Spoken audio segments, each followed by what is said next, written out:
देखिए, मेरी समझ में आया कि प्रधानमंत्री जी को गाहे बगाहे हो क्या जाता है। इस देश में कौन है जो प्रधानमंत्री के व्यक्तित्व को क्रिटिसाइज कर रहा, आलोचना कर रहा? सरकार की आलोचना, व्यक्ति की आलोचना नहीं होती है। इतना तो सब आपको याद होगा, इमरजेंसी के दौरान इंदिरा जी के बारे में किस तरह के स्लोगन होते थे। वो बोल भी नहीं सकता आज।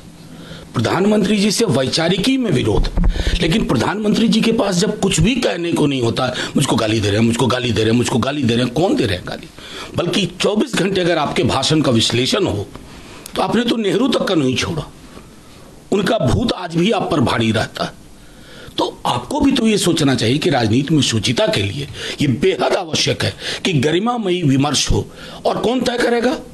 आप देश के प्रधानमंत्री हैं, आप बार सेट करिए। आप उपहास उड़ाते हैं। बल्कि उसके मुकाबले मैं समझूं, मैं बार बार ये कहता हूं कि अगर 10 अध्याय की किताब लिखी जाएगी विमर्श के गिरने की, 9 अध्याय प्रधानमंत्री जी आपकी पार्टी के नाम होंगे, 1 अध्याय में पूरे देश का विपक्ष होगा अगर हो। संदेश खाली की बात कर ले, एनसीएससी ने अपनी रिपोर्ट प्रेसिडेंट को दे दी है और रिकमेंड किया है प्रेसिडेंट रूल। खैर, प्रेसिडेंट रूल तो अतिरेक है, इसके पीछे की राजनीति हम समझते हैं, लेकिन किसी भी स्थिति में हिंसा किसी भी फॉर्म की, उसकी स्वीकारोक्ति नहीं हो सकती लोकतंत्र में, चाहे कोई भी राज्य हो, बीजेपी शासित या गैर बीजेपी शासित। लेकिन उसके लिए नजरिया साफ होना चाहिए। पॉलिटिकल चश्मे से अगर आप हर वारदात को देखेंगे ना, कुछ हासिलात नहीं होगा। ये वोट ऑफ कॉन्फिडेंस आने जा रहा है दिल्ली में अरविंद केजरीवाल कट कांग्रेस से कुछ विधायक की खबर आ रही है कि नाराज चल रहे हैं जिस तरह से मंत्रिमंडल विस्तार हुआ। देखिए, जाहिर तौर पर ये कांग्रेस का मामला है, मुझे टिप्पणी करने का कोई औचित्य नहीं है। लेकिन हर दल में जब मंत्रिमंडल विस्तार या मंत्रिमंडल फिर से उसकी बनने की संभावना होती है तो लोगों के मन में महत्वाकांक्षा रहती है। उसी दृष्टिकोण से इसे देखा जाए। तेजस्वी ने कहा है कि 2022 में जब गठबंधन टूटा था तो नीतीश कुमार ने इसके लिए लालू यादव से माफी मांगी थी। आपको याद हो, तेजस्वी यादव जी ने जो कहा, आप अपने आर्काइव में जाकर के वो वीडियो निकाल लीजिए। उन्होंने व्यक्तियों के नाम लेकर के कहा था कि इन लोगों ने मुझे गुमराह करके 17 में गठबंधन तुड़वाया। वो सारे व्यक्ति अभी भी हैं और उन्होंने नाम लेके कहा। आपके एएनआई का आर्काइव में भी होगा, हर मीडिया चैनल के आर्काइव में होगा। उन्होंने कहा था कि मेरी पार्टी तोड़ने की कोशिश हो रही है। विशाल हृदय है लालू जी का। सोचा कभी ना कभी तो हमारे ही कारवां का हिस्सा थे नीतीश जी, सपोर्ट कर दिया। लेकिन बाद में उन्होंने क्या किया? बिला वजह, बिना बताए, अब इधर मन नहीं लग रहा है, उधर जाएंगे। ये मन लगने वाली जो राजनीति में एक शैली उन्होंने विकसित की है ना, उसके सूत्रधार भी वही हैं और कर्णधार भी वही। तेजस्वी यादव के पास जो विभाग थे प्लस 2 और मंत्री के कामों की जांच करेगी बिहार सरकार की टीम, कल ऑर्डर इशू हुआ है, कैसे देखते? नहीं, बिल्कुल करें ना, बिल्कुल करिए। बल्कि आपकी मंशा हम समझते हैं, दी गई नौकरियां वापस ले लेंगे ना। जो लाखों युवाओं को नौकरी मिली वो आपको पच नहीं रहा, वो वापस ले लेंगे।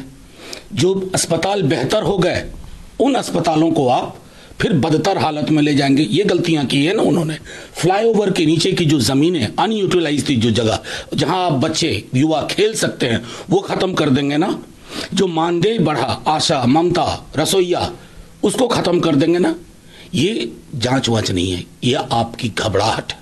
क्योंकि बिहार में एक मैसेज चला गया है जो मैं बार बार कहता हूं, नौकरी बोलिए बच्चा युवा जवाब देता है तेजस्वी, अस्पताल बोलिए तेजस्वी, मानदेय बढ़ना तेजस्वी, टूरिज्म पॉलिसी तेजस्वी।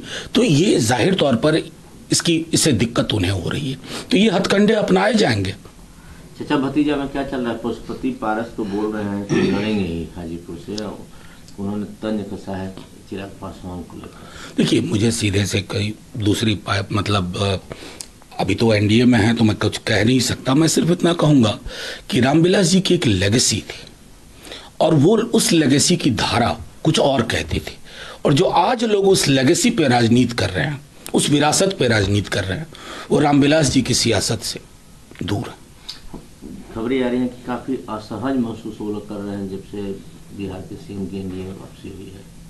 कौन असहज महसूस कर?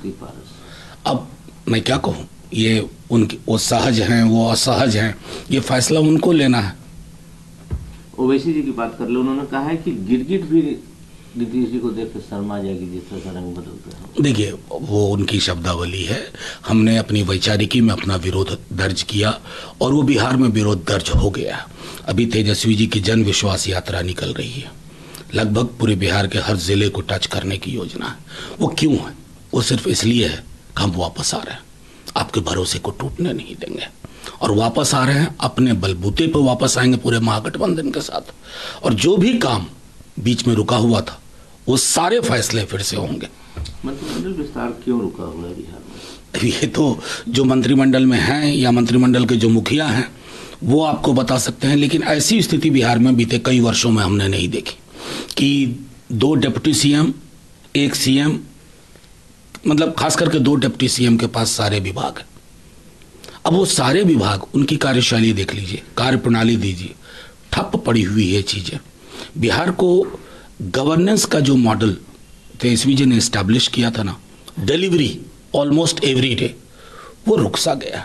अब क्या पेच है, क्या दिक्कत है, क्या दबाव है, मैं तो समझता हूं कि कितना सहज नीतीश जी महसूस कर रहे हैं, या अगर वो असहज हैं तो जो उनके इर्द गिर्द जिनका जिक्र तेजस्वी जी ने कई के प्रतीक के माध्यम से किया था, संभवतः वो जानते हैं।